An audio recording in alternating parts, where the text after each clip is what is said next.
Друзья, на примере одного помещения хочу показать вам два самых популярных типа натяжных потолков. Первый тип – это парящий натяжной потолок. Он отступает от плоскости стены где-то порядка 1,5-2 см, образуя вот такой достаточно большой зазор, и в него можно интегрировать светодиодную ленту, которая будет подсвечивать весь этот периметр. Второй тип натяжного потолка – это профиль теневой.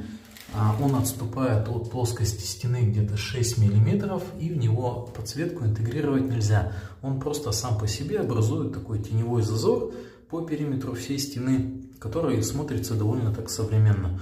И в современных интерьерах он довольно часто применяется.